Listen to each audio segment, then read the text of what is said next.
I'm Keith Bowman. I'm a military historian at the Okanagan Military Museum, and we have a story for you today about the Christmas Truce of 1914. Hi, I found this old family trunk. Thought we'd have a look inside, see what stories unfold. Oh, I know what this is. This is an old fold-out camera. Let's get it opened up here. Yeah, this is really neat. Here we go. So these were manufactured just before World War I. So some of the pictures that we see from the Great War were probably taken with cameras just like that. Okay, so here's a photocopy of an old newspaper clipping. It's from January of 1915, and it says, "British and German soldiers photographed together. Foes become friends on Christmas Day when the British and Germans arranged an unofficial truce." Keith, what is this truce on Christmas Day all about? Hi, Jen. Yeah, the Christmas Truce was an occasion where the troops in the front lines met in no man's land. And that's really weird because we're talking about the First World War in France and Flanders, and in 1914 it had gone from mobile warfare where the Germans invaded through Belgium towards Paris to a static siege-like warfare system with trenches that ran from the Channel down to Switzerland. Both sides were involved in living in the same sort of environment. Shell torn landscape, trenches had to be dug underground because everything was blowing up and shooting out. You couldn't survive up on the surface. You would be rotated out of the trenches, but either way, it was a miserable existence. And as Christmas was coming, people were realizing that this war is not going to be over by Christmas. They're not going to be coming home anytime soon. So around 11 o'clock on Christmas Eve, the Germans started singing their carols, and they put their Christmas trees that they'd made and their candles up on the parapet, up on the sandbags. And this could be seen by the British on the other side. They could hear the singing because the closeness of the trenches was right there, a couple hundred yards. Then after a bit, somebody climbs out. That's absurd. Nobody climbs up out into the open, even at nighttime. You'd get shot. You'd be killed. Do we shoot him? No, wait a minute. What's he doing? Oh, he's coming over. He's got a lantern. He's coming over. Pretty soon somebody on our side jumps up over the sandbags and goes out and talks to him. Comes back. And then we find out that they've made an agreement. We're going to have a little bit of a truce, a ceasefire, a local ceasefire, starting tomorrow morning at dawn.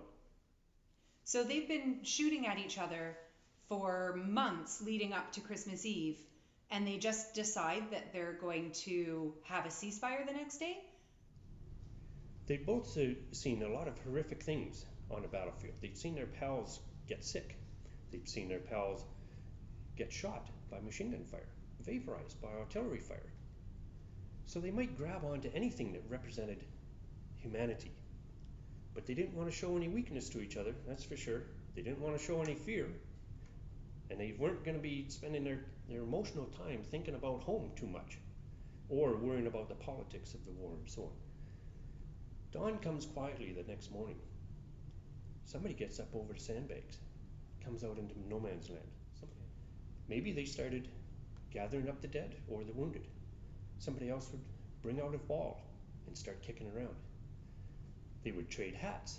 They would tell stories of home, maybe show pictures of each other's loved ones, and start looking through their pockets, looking for something to give. That's amazing that they could come to that kind of understanding for Christmas Day. Let's have another look in the trunk here. Oh, so this is interesting. Here are some German army buttons. And then here's this little brass container. It says Christmas 1914. Let's see what's inside here. So there's a belt buckle, There's an epaulette. And there's all kinds of these kind of trinkets. There's some buttons, some badges. There's even a bullet. So Keith, would these be the kind of things that these men would have traded on Christmas Day? Whatever they had in their pockets, that's what they had to give. So they might have traded, as you say, the buttons, the epaulettes, badges off their uniforms, maybe their hats. The bullet was actually a pencil. The shell, the brass casing was emptied of gunpowder, and a little pencil was attached to the bullet part. And in the box might have been some cocoa, some tobacco, a little greeting card from Princess Mary as a greeting to all the Commonwealth troops. This stuff would end up in a keepsake box and brought home from the frontline areas. So this is one of those Princess Mary boxes that all of the Commonwealth troops received. And this that I thought was just a bullet, as Keith told us, is actually a pencil. Now, during this day when they were doing all of this trading, Keith, they must have known the truce couldn't have lasted. Their mindset was set on what's happening today, right now. Is there a shell on its way to blow me out of existence? So they could rationalize this unusual event of meeting the enemy in no man's land and maybe push away the fact that tomorrow they're going to have to shoot some of these guys or shoot at these guys. Maybe they're hoping that they'll be relieved of their duty in the front line by some other unit coming in, and they'll be in the back areas tomorrow or New Year's Day, and they won't actually have to face these guys that they just saw were actual people. Don't know. That's part of the psychology, the psychological challenge of the event. Being able to classify an enemy as a large block of people and then coming down and seeing the individual like us, being the same as us, similar to us, same sort of family needs, same sort of issues, same sort of fears. Some of the truces did go on more than just Christmas Day. Some of them lasted almost up to New Year's Day, depending on the local officers and generals and so on interfering or other events. But by New Year's Day, it was definitely back to business. During the deadliest war, Christmas Day at the front lines was a time when these men could set aside everything and show humanity to one another.